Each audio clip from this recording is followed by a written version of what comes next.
Give me a T. Give me an A. Give me another T. Give me an E.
Welcome on into Patrick Party Pregame Week 9 of the college football season. It's crazy. We're getting close to Halloween, and as you know, Auburn plays Mississippi State today. We got our Patrick Party cowbell as we get ready for such a fun matchup in Jordan-Hare Stadium this afternoon.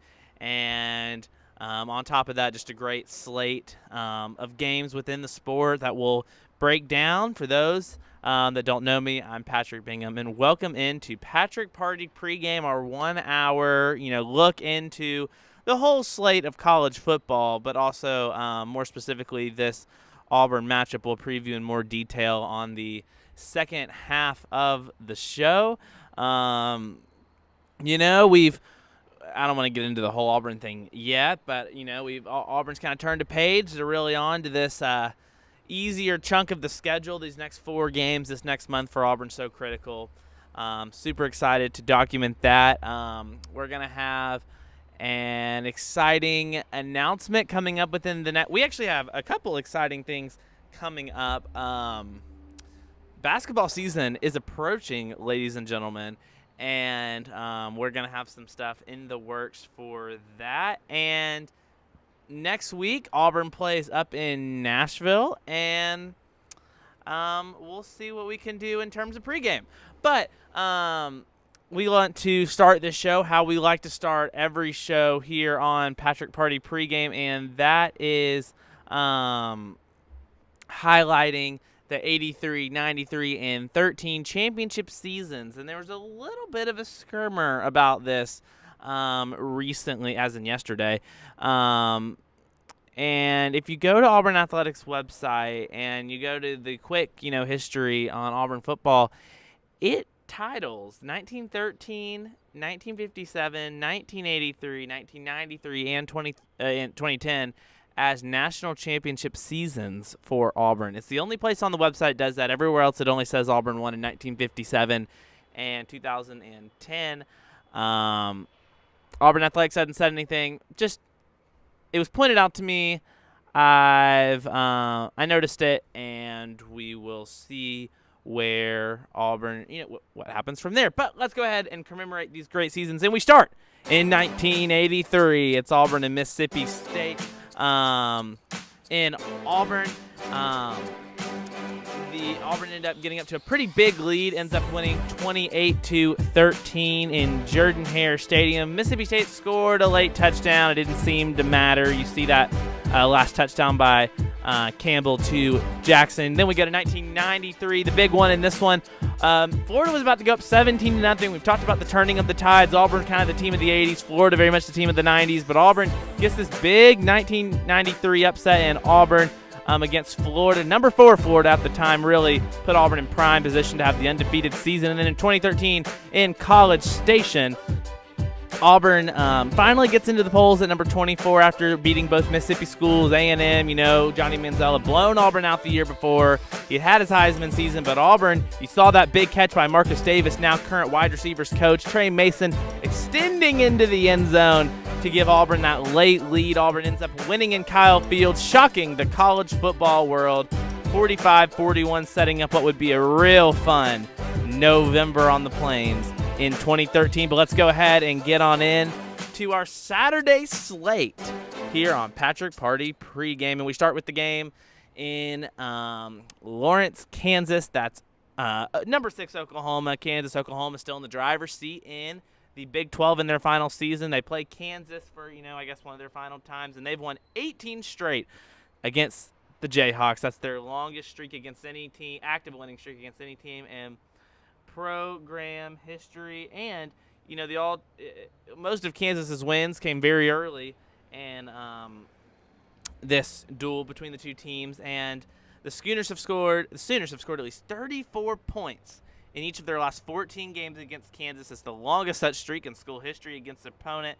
And a win Saturday, this is the stat I thought was really interesting. A win Saturday would give the Sooners their second 8-0 starts in the past 18 years.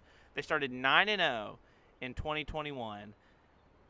And that's the only other time they've started 8-0 or better in the last 18 seasons. And Oklahoma has been great. They've been to the playoff. They've played in big bowl games. They've won the Big 12 a bunch. But they've always had that slip-up, and this team has continued to go. And I think it's smooth sailing ahead. Bedlam could get weird. Oklahoma State's really started to look much better after their horrific start. They lost to South Al, and it's going to be a rematch against Texas in Jerry World. But this should be a fun one. Kansas enters Saturday with a 5-2 record. It's only their second straight 5-2 start to a season. And that's really all Kansas has done recently. They are very, very bad. But for how bad their program history has been, they're 8-2 in David Booth Kansas Memorial Stadium, mouthful, in their last 10 games. And so, it's just Lance Leipold. We know he's going to be mentioned for several jobs, just because I don't know how desirable Kansas is, but they're building something. They're apparently going to renovate the stadium extensively. And it's just an interesting thing to kind of keep your eye on. In this game, I'll go ahead and make my pick. It's Sooners, pretty big. South Carolina and Texas A&M. This is their East-West shared opponent. Doesn't make a lot of sense, but that is the case. To later-ish additions in the history of the SEC. A&M has won the last several between the two. That being A&M, a perfect 4-0 record against the Gamecocks in College Station. South Carolina has never won there. And I think we all remember, when the SEC Network launched. I don't know if anyone remembers this. It was the first game. It was a Thursday night, and it was the year after Manziel left. And South Carolina was ranked real high with Steve Spurrier. And this was kind of their first of two kind of seasons that led to his just kind of retiring. And Kenny Hill, nicknamed Kenny Thrill after that one game, blew up South Carolina. That's kind of how this series has gone. But I did not know they play for a trophy. This is a trophy game, ladies and gentlemen. I read this week. It's called the Governor's Trophy, named after a hero of the Alamo, alum of the University of South Carolina, but was also apparently the Texas governor.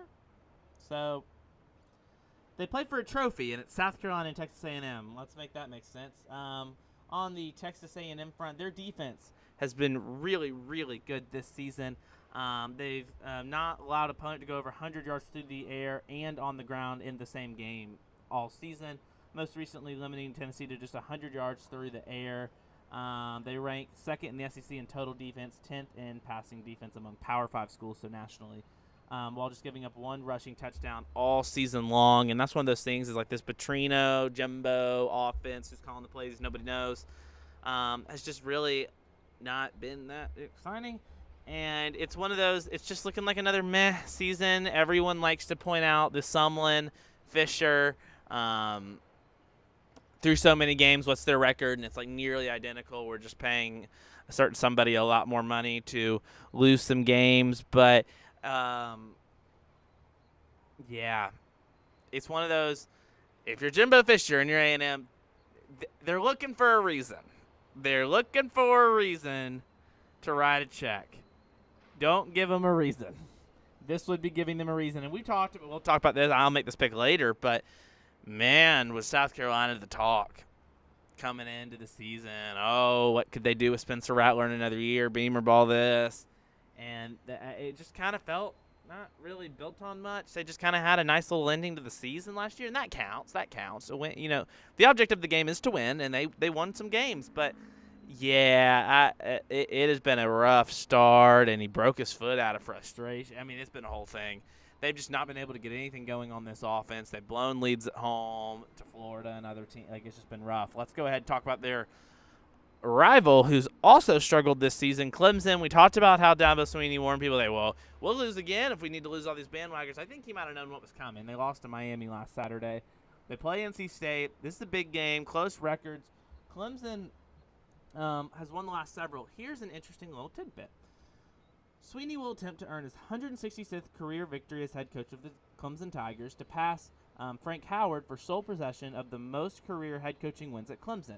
Conversely, NC State head coach Dave Doran, with 76 career victories, is one victory shy of tying Earl Edwards, who has 77 career victories, as winningest coach in the Wolf Pack. Wolf Pack, NC State. So somebody's going to make a lot of history, and it's going to be kind of cool, and it's going to be a nice little moment. People like to bring up this stat, but Clemson has not lost consecutive games in a single season since November 2011. They are always able to bounce back, but NC State's Clemson's dominant. 3 of the last 6 contacts between these two teams have been one-score games, 2 of the last 6. It was dubbed the Textile Bowl for a while. Not really anymore. But all to say, this is going to be a fun one. This Garrett Riley thing with Clemson's just been very meh. And I'm interested to see kind of where it goes from here. The world's largest outdoor cocktail party. I know we can't call it that anymore. We're not supposed to. But Georgia and Florida and Jacksonville. So the contract in Jacksonville runs out in 2025. I mentioned I'll make the – for Clemson's NC State, I don't know. It's a toss-up. For Georgia, Florida, I make this pick later, so I won't reveal that. But just things to notice. It's the 3rd consecutive year that Georgia's number 1 in this matchup. And it's just – Florida has struggled away from the swamp, really under Napier. Florida ended its 5-game losing streak in games outside of the swamp in Week 7 2 weeks ago when they beat South Carolina on the road.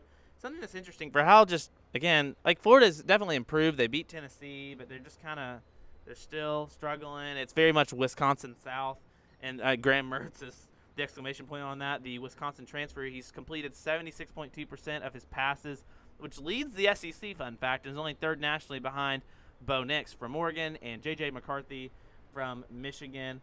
And the Gators' defense has been solid as well. They've limited teams to 20 points per game in 8.9 per game, improvement from 2022. And I know Bowers is going to be out, and it's going to be a little bit harder for Georgia, but come on. Yeah. The the 2-time defending national champions and might play for a 3rd. I wouldn't be too worried about BYU and Texas and DKR, Texas Memorial Stadium at 2:30. Conference game, ladies and gentlemen. Conference game, and the fun little thing about this one is that Steve Sarkisian was actually an All-American quarterback, says it on the graphic, at BYU. He's 1-1 all-time playing as a quarterback's coach with USC. They beat BYU. As the head coach at Washington, they lost to BYU. BYU is 4-1 against Texas in their most recent 5 games. And under their current coach, BYU is 2-1 against top 10 teams. Again, I think we are BYU, of the 4 teams that have come in, has been the most interesting. It has played the best of Cincinnati, UCF, Houston, and BYU. I know Houston gave Texas a run for their money, but BYU's just been better. UCF, Cincinnati. Why did they hire Scott Satterfield? No one knows. No one. But Texas is going to play Oklahoma. I'm sorry. Texas is going to play Oklahoma in Dallas. Winner probably goes to the playoff. So let's just, guys. I would argue the best game of this 2:30 time slot. Oh, sorry, Auburn. The best game of this 2:30 time slot, Oregon, Utah, and Rice-Eccles. Man, this is not the game that an Oregon team that's already lost to Washington, that wants to stay in this Pac-12 and playoff race. You don't want to go down to Utah. Utah has had 5 undefeated home seasons under Kyle Whittingham, 2022, 2021, 2019. They had 1 loss in 2020.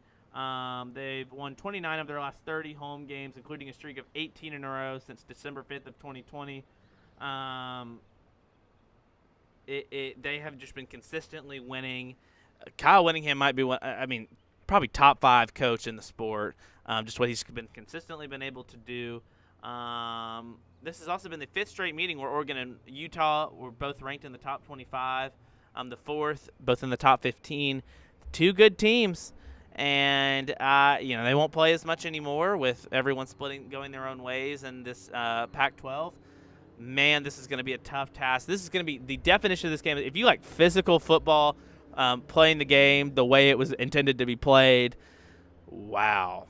Oregon Utah is going to be a fun one. This is my for the week. You know what? This is my game of the week. I'm going to say I haven't really picked one yet, but this is my game of the week. This is a sit back, relax, and watch a good football game between Oregon and Utah. Going to be really physical. That's kind of Oregon's thing. That's very much Utah's thing. And Utah, with all the injuries, and Cam Rising not out for the rest of the season, they've been able to just keep it going. They beat USC pretty handily. This is going to be a fun football game. Winner of this game, I think, kind of puts itself in the second place behind Washington, and who could win this Pac-12, but going to be a fun game in Rice-Eccles. I'm very excited about this one. Won't watch a second of it, sorry. Duke and Louisville. Duke, they came out with Riley Leonard. He gets hurt, and they give up the lead and lose to Florida State on the road in Doak Campbell. They play Louisville this week. I for the rankings, and this is fun, and 2 teams that normally aren't that good in the ACC. Guys, come on. I think Louisville has got this one pretty safe. This is only the 4th time that these 2 teams have played ever, which I thought was interesting. Louisville is on an 8-game home winning streak, and Duke, we talk about Mike Elko is certainly going to be a name that gets, especially if a certain job in College Station comes available, he is going to be someone that is talked about really throughout the coaching community as someone that could really get a different job, an upgrade of a job. They have one of the nation's top defenses, ranking 3rd in the ACC after allowing 315 yards per game. The Blue Devils, so they led 20-17 at halftime, but they were outscored 21-0, and it was pretty much one of those things when Riley Leonard went out, and if he didn't play in this game, I think Louisville can say the thing that's like, you're not going to throw the ball, and they didn't, and they lost. So, yeah, I clearly I just revealed my pick on this one. Let's talk about the nightcap. Tennessee and Kentucky, ranked Tennessee coming into – this is a spicy game. This is maybe – there's a lot of games where it's like, okay, like it's not this like big, sexy, exciting game. Oregon, Utah is probably that. But of like games, it's like, man, I'm struggling to pick who I think is going to win. Oregon, Utah, Clemson, NC State, Tennessee, Kentucky are all very much in that realm for me. This is one Tennessee's just got to be the better team and go win. It's in Lexington. It's going to be difficult. The graphic talks about how Josh Heupel's been pretty good about winning. Games after a loss, a lot like Dabo Swinney. And I read a stat on Tennessee's game notes, and it was like, Josh Heupel undefeated after playing Alabama, like the week after playing Alabama. And I was like, okay, you've been there 2 seasons. But it was. Interesting note, if Kentucky wins, they will become bowl eligible for the 8th straight, and school record, 8th straight season. The Wildcats are also celebrating their 50th anniversary at Kroger Field. Used to be Commonwealth Stadium until 2016. The Cats have won 17 of their past 22 games at home. Now, Tennessee, on the other hand, has won the last 2 meetings and has won 4 of the last 6 in this one.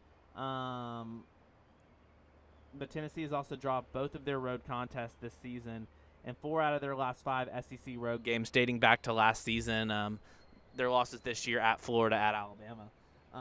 2 harder places to play. So this is going to be a fun one. It's just one of those things where it's like the quarterback matchup's really interesting in this one because 2 guys who've been a little bit more – they had some hype, Devin Leary, the NC State transfer, and then Joe Milton. It's just like it's been very And so that's just kind of my I know Missouri is strong, and they're on I believe they're on a bye week, and they play someone bad. I don't remember. They play Georgia next week for what feels like the 1-2 game in the SEC East, but these 2 teams probably playing for that 3rd spot. But I don't think either of them have played. Missouri beat Kentucky, but Tennessee, they get this win, they could solidify a 2nd place in the SEC East again. Our sexy game of the week. I know we've had some people that don't always love our stupid games, but we have a stupid game. I don't want to call it a stupid game, but stupid game, stupid stat. Troy is 1-6 in the coin tosses this year, and 16-15 in John Summerall's tenure in coin tosses. So stupid game, stupid stat. I shouldn't say that because this is actually going to be a fun game. Winner of this game will kind of take that top spot in the Sun Belt West. And let me tell you, Georgia Southern beat Georgia State last week, and we've been giving Georgia State the flowers, and then they lose that big rivalry game, so I don't know exactly where they stand in the standings, but likely one of them, those 2 will play one of these 2. Texas State has TJ Finley as their starting quarterback. If you remember, they beat Baylor to start the year. They've won 4 of their last 5 games. They're undefeated at home this season. But the Bobcats have not beaten Troy since 1997 on an 11-game losing streak to the Trojans. A win versus Troy means the Bobcats are bowl eligible for the first time since 2014. That would keep Texas State at 1st place in the Sun Belt Western Division. Texas State would clinch a 500 record or better for the first time since 2014. The Bobcats will have their most wins by the end of October, 6 since 2005. And will be the first time Texas State is 6-2 in a season since 2005. But let me tell you, Troy, their offense has started to turn it on a little bit, but what we know Troy for and what we know John Summerall for, and maybe he'll be a coach at a bigger school one day, is their defense. Since week 3, no, that's actually not the stat I wanted to say. Troy's riding a 4-game win streak. They have allowed a combined 10 points over the last 3 games. Their combined score against the last 3 opponents, 2 of which were on the road, is 84-10. Over the last 3 games, Troy's had a 12-0 sack advantage over its opponents, whereas in the first 4 games, they were outsacked 14-5. Their offense has started to turn it on, though. They rank 4th nationally, allowing just wait, that's actually a defensive stat. My bad. I'll just say it's going to come down to there's 2 coaches on the rise, 2 teams on the rise in the Sun Belt. We'll see how TJ Finley does. I don't know how you feel about him, so maybe cheer for them, maybe don't. Ohio State, Wisconsin, helmet game, bad game. For everyone's like, oh, it's Ohio State, Wisconsin. This is this has been Big Ten championship games. Hold your horses right there. Ohio State has won 9 consecutive games over Wisconsin, including the Big Ten championship wins in 2014, 17, and 19. The Buckeyes have won 15 consecutive regular season night games. It's a night game on NBC. And are 8-2 in night games versus Wisconsin, 1-2 at Camp Randall. Everyone remembers when Wisconsin beat them in 2010. Big upset. Hadn't done much since then. Interesting thing I didn't really realize. Luke Fickell takes on Ohio State, his alma mater. For the second time in his head coaching career, Fickell and Cincinnati lost 42-0 in 2019. Fickell played at Ohio State 1992 to 1996 and led the Buckeyes during the 2011 season as the interim head coach before they hired Urban Meyer. I then believe he was on Meyer's staff for a little bit before taking that Cincinnati job. And, yeah, I mean, Wisconsin hasn't beaten a top 3 team since 2010. Wisconsin has won 2 of their last 3 home games against AP top 10 teams. And so it's going to be a fun it's really not going to be that fun of a matchup. It's one of those things with the Phil Longo offense. Like, you got to see something. It's just been so what? Like, you'll watch this game, and, like, it's not the power Wisconsin that you've seen. They're trying to throw it around, but they can't. It's been kind of hard to watch. Buckeyes by a lot in that one. And also at 6:30 on ABC, primetime, Colorado, UCLA. I know a lot of the wins have come out of the sales of Colorado. It's kind of been interesting to see. We've gone from Deion being such an icon to he's just kind of being a head coach now. You listen to his press conferences. It's just very, like, normal. This has been a fun series, though, from 14 to 17. The games were decided by 3 points, 4 points, 10 points, 4 points. This is the 5th, this says on the graphic, it's the 5th Colorado game on network television for the 2023 season, the most in Colorado history, topping 4 times in 1990. They're getting a lot of attention. It's not something normal for Colorado, and they're going to continue to get that. Shedeur Sanders is top 8 nationally in 7 different categories and leads the nations in completions per game and second in passing per yards per game. He's just had such a strong start to the season. Ukala, as I like to call him, Ukala, ranked 23rd. They've won 17 of their last 23 games. Remember, Chip Kelly is their coach. They're going to wear some throwback uniforms, honoring their 1954 national championship team. I'm surprised they just didn't do that next year for the anniversary year. UCLA has held 6 of their 7 opponents this season to fewer than 20 points. Ranked 10th nationally in scoring defense, and have a 19-1 record under Chip Kelly when holding their opponents under 20 points per game. Chip Kelly's good. UCLA's good. They even might beat USC. I don't want to go that far. But they played a lot of road games. Now they're playing at home. This is definitely a second-tier team in this Pac-12 conference. Don't think this one will be that close. I like UCLA in that one. And then the game at 2:30 behind us in Jordan-Hare Stadium. That's Auburn and Mississippi State. Man, 2 teams that could use a win in this ball game. This is the big one for both teams, and it has been the last couple of years. There have been several notable games. It was Cadillac's first year. You saw on our countdown to pregame, and 2021, the last time these 2 teams played in Jordan-Hare Stadium, Auburn had a nice lead, 28-3 to be exact, and Old State was able to get it done. We'll go ahead and get into we'll make our announcements at the end. We'll go ahead and get into our preview for this one, and let's talk about those Bulldogs from Starkville. 3-2. This is the name of our podcast as well, if you haven't heard that. Apple Podcasts, Spotify, PatrickParty.com. This is the name of the podcast, and I'll say it again. 3-2 is on the table, ladies and gentlemen. 3-2 is on the table. Mississippi State, holistically, first year for Zach Garnett. We all know the tragic passing of Mike Leach. And here's the thing I've been saying. Zach Garnett was the defensive coordinator for Mississippi State, kind of stepped into the interim role. They just kind of went ahead and named him the head coach moving forward. He was going to get a head coaching job. Maybe not at SEC level, but he was going to get a head coaching job. He was very much a coordinator on the rise. We'll talk about Mississippi State's defense in a second. They are very, very good, and it's going to be hard for this Auburn offense to play against them. But definitely something to note. solid coach. Will Friend is their offensive line coach, which is interesting because I keep being reminded. Everyone's like, oh, Auburn should run their offense from last year. And I'm like, that's not really possible and probably not a good idea, blah, blah, blah, blah. But I just can't forget Auburn and Starkville last year. They make the change on that Halloween Monday. We're approaching the anniversary, everybody. And Will Friend is on the sideline with the playbook, like trying to learn the playbook as he calls the plays. Wild scene. And he's now Mississippi State's offensive line coach, which I didn't realize until this week. So we all know Will Rogers. He has torched Auburn the last several years. He's been hurt. He did not play last Saturday in Mississippi State's 7-3 win on the road in Fayetteville. State's had a couple of road games. Of course, they're traveling to Auburn today. And in his place, they started Mike White. It was his first career start for Mississippi State, a transfer from Vanderbilt.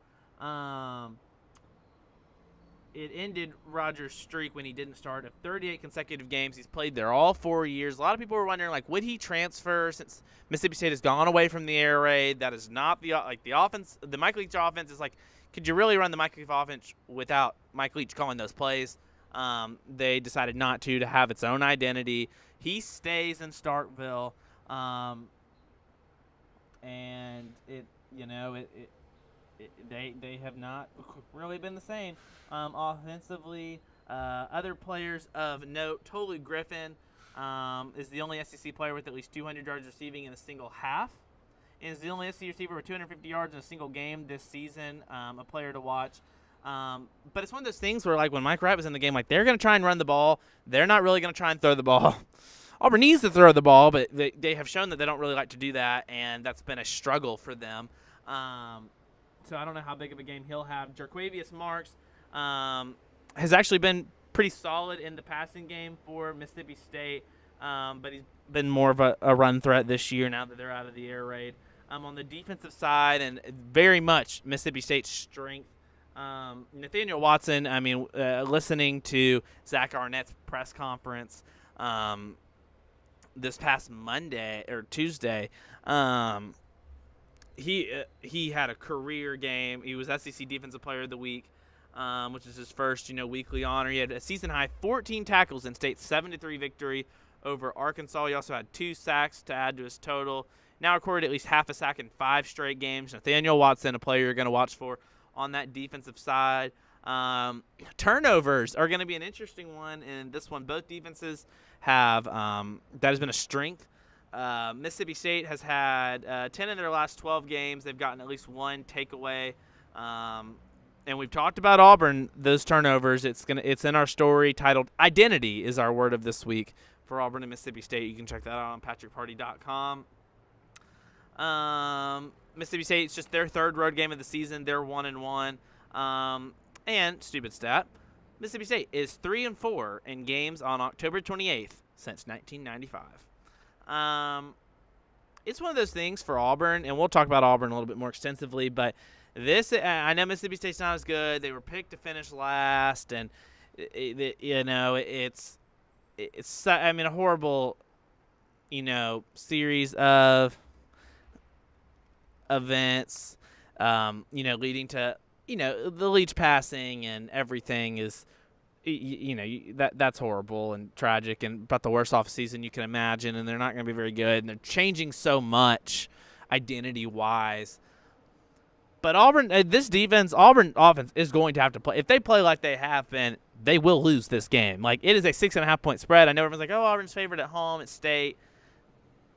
But Auburn has to play well. It's 6.5. That can swing. And I think that's going to be – let's just kind of transition into this Auburn preview.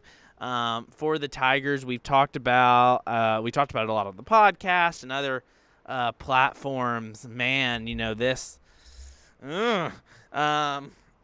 offense is struggling, and it doesn't have to be this bad, and I've said that. And it's one of those things where, just to dumb it down, you feel like Auburn's going to have to pick somebody and just roll with them, regardless of who that is or who Auburn decides to play, whether that's Thorne or Ashford. And regardless, they got to run the full offense, and they got to, like, if it's Ashford, like, you got to let him throw and let that be, like, a force. And if you take out the sack adjusted, if you look at the rushing, and it's sack adjusted because sacks count for rushing, like, it minuses rushing yards in college football, Thorne it has more yards rushing than Ashford, and you wonder if that's because defenses have to respect the pass. And it's going to be one of those things where while Mississippi State's defense has been really good and we were giving them the flowers, their secondary has struggled with teams outside of Arkansas that they have had really good completion percentages. And, I mean, I know Jaden Daniels is, like, Heisman good, but, like, he played really well, and there's been a couple others. And South Carolina, Spencer Rattler played really well, and he struggled this season. Auburn is going to have to get this passing game going. If you just look at, like, snap counts and stuff, Caleb Burton has gotten an increased role from the bye week. Camden Brown has gotten an increased role from the bye week, and there were 3 tight ends that played more snaps than any wide receiver. They are trying to get Rivaldo Fairweather just out there. Brandon Frazier, we've talked about him. It's just one of those things where it's like Auburn's trying to do what they can, but, like, they attempted 2 passes and didn't catch one in the third quarter. That's going to have to be an increased thing. There's got to be more balance. Reese has talked about that. I'm interested to see, if anything, because they really haven't recently, what Auburn tries to do to combat their problems and change it, and try to, play better and get a win at home. It's one of those things, if Auburn plays well, they very certainly can. But what is Auburn going to do in this one? We've talked about Auburn's rushing offense has actually been pretty decent this season, but I don't think Auburn can try to do what they did last year. That's just not going to work. And the switching out in and out of quarterbacks isn't going to work, and that's been criticized all week. And simply put, I think you got to pick a guy and roll with them. Auburn is the only SEC team that's had 5 players with at least 150 rushing yards this season. 6 different Tigers scored a touchdown on the ground in 2023. And Auburn's rushing offense is 4th in the SEC with 186 yards per game. 15th of the Tigers' 22 offensive touchdowns have come from the ground game. It's just one of those things, just like, you got to have a respectable pass, because while you're going to be favored against most of these teams, you gotta throw the ball, and you gotta be more balanced. Let's talk about this defense really quickly. They still lead the SEC in red zone defense. It's very much been a bend don't break, and they were able to hold Ole Miss down. And you wonder, the tempo is such a big thing with this offense, and Freeze has been reluctant to go tempo because the defense, you don't want to take too many snaps. But Auburn's offense, like, I think maybe what the defense needs most is points, and Auburn struggled to give that to them. Auburn is one of 18 teams to have returned a fumble and an interception for a touchdown this season. We've talked about 16 straight games where they forced a turnover. It's the longest streak since 18 straight games in 2007 and 2008. We'll see if Auburn can continue that streak. Auburn leads the SEC in turnovers forced with 13 through the first 7 games, 9 interceptions, 4 fumbles. Those 9 interceptions are the most by an SEC team. We've talked about Jalen Simpson, and he made a funny quote this week about Plankton, a character from SpongeBob, and Plankton mentality. And I should have made a graphic and had the thing pop up. He's had a great season. He's been invited to all sorts of stuff, and he's going to have to lead this defense. Him and Eugene Asante, Donovan Kaufman got an interception last week. And it's just one of those things where you wonder in a weird game like this where 3-2 is on the table, ladies and gentlemen. Could Auburn get a weird non-offensive touchdown? That would certainly help. Auburn's 28-1 in games where they've done that. And so it's just one of those things where it's like, yeah, and here is something actually that was pointed out that I think is so interesting. I know it's the last 4 games have been rough, and Auburn wasn't supposed to win them, and they didn't, but they looked really bad doing it. And it's hard to just keep hearing talent gap, and it's hard to keep hearing you just seeing the team lose and struggle and, recruiting, wait. But to speak into the importance of recruiting, the 3 big flips that Auburn got on National Signing Day when Freeze had only been here for about a month were Keldrick Falk, Kayan Lee, and Connor Liu, the center. All three of those guys have come in and filled an important role in an injury. Avery Jones probably ain't going to go this week. Free said he was doubtful. Connor Liu steps in. He was a big flip over Miami. Kayan Lee has stepped in. There's been a bunch of injuries in the secondary. He has stepped in, a big flip over Ohio State. Keldrick Falk, I think he was a flip over Florida State, has obviously, with all the injuries on the defensive line, he has played such an increased role. And so it's one of those things where it's like this talent is getting on the field. They're just young. It's going to take time. How big were those three flips for not just the future of Auburn, but for this season specifically? So trust the process, and we'll see how it goes. And, just to talk about who Auburn has played in these past several games, Auburn's first 4 SEC games were against the top offenses in the league: LSU, Georgia, Ole Miss, and A&M, ranked first, second, third, and fifth in scoring offenses, combining an average of 40.1 points per game. Auburn's is not near that, and 487.9 yards, of total offense on average this season. Conversely, the Tigers' remaining 4 SEC opponents, Mississippi State, Vanderbilt, Arkansas, and Alabama, rank 11th, 10th, 14th, and 8th in the league in scoring offense, averaging 28 points per game, and are 11th, 12th, 14th, and 9th in total offense, averaging about 140 yards below what those first 4 were, and 342. So it's not as much of a stretch for Auburn to try and win these games, but their offense still has to play better. And that's kind of the point I'm trying to make is, yes, the competition gets much easier. Not really Alabama, but does get much easier, but you also have to play better in order to win these games. Auburn has a 30-8 advantage all time in games played in Auburn against Mississippi State. Auburn has won 8 of the last 14 matchups against Mississippi State. Auburn's 11-3 in games played on October 28th, 4-3 against SEC teams, and 7-1 against games played in Auburn on October 28th. That's pretty much going to do it for our preview of this matchup behind us. Of course, for more analysis, to read quotes from Freeze, players, stuff like that, PatrickParty.com and our email newsletter. We have our story titled Identity for the Auburn Mississippi State game. Our podcast 3-2 is still on the table. Is also out on various platforms. But let's get on into everyone's favorite segment. I need some music for this. Bingham's Bets. And let's go ahead and get on into the program. Of course, the iPad reloaded. But here we go, everybody. We start. Oklahoma is a 9-point favorite against Kansas on the road. I already made that pick, but I'll take Oklahoma pretty big in that one. Penn State, a 32-point favorite at home to a bad Indiana team. Tom Allen has a big buyout that they gave him after that weird 2020 season. I'm gonna take Penn State over scoring more than 32 points. Boston College, Connecticut. Boston College, a 14-point favorite. I'm going to take BC in that one. Jim Mora, UConn, they made it to a bowl game last year. They were good, but they are bad. Let's see. Other games. UCF, a 7-point favorite at home to West Virginia. I'm going to take West Virginia outright in that one in Orlando. Sorry, guys.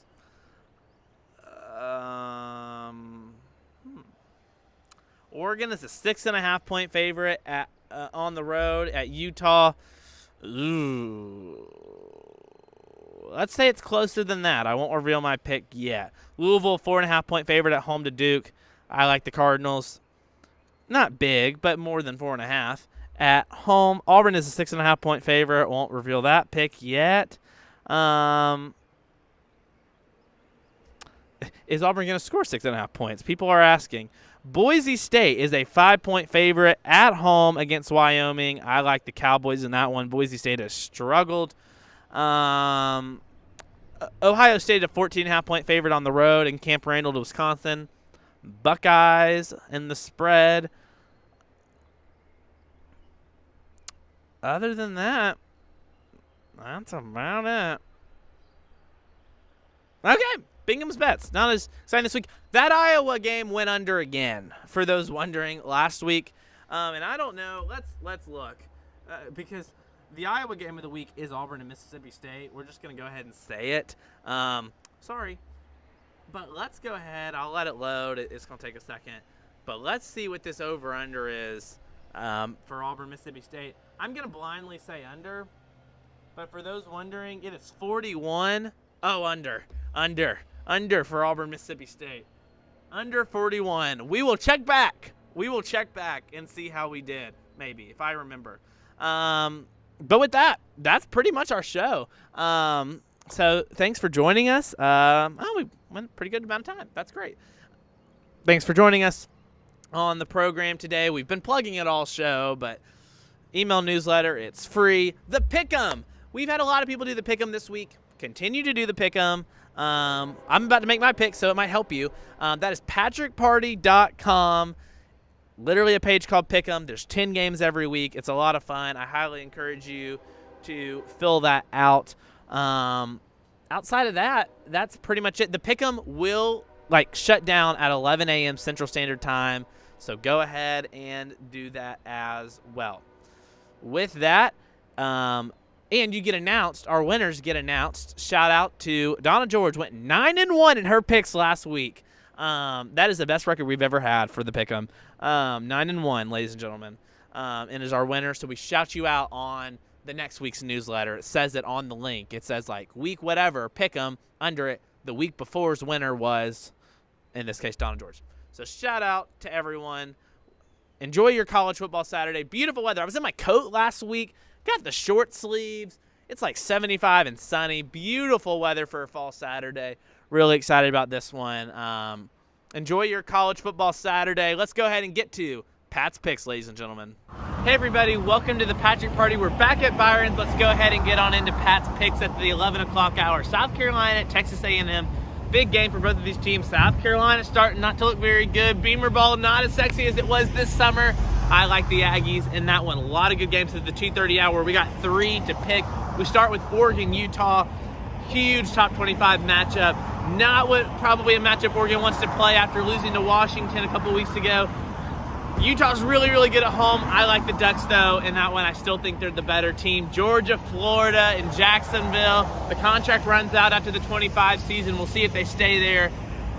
I like the Dogs in this one. I think Florida could give them a fight. We know Brock Bowers isn't playing, but I'm going to take Georgia in that one. Another great game at 2:30. Louisville, Duke, another top 25 matchup. Duke lost last week. The quarterback got hurt again. I like Louisville at home. I think that's a pretty safe pick. And then at 6, you have Tennessee, Kentucky. Should be a fun one in Kroger Field. I'm going to go with the Volunteers, though, in that one. I still think they can contend for second place in the SEC East. And then Auburn and Mississippi State at 2:30 on the SEC Network.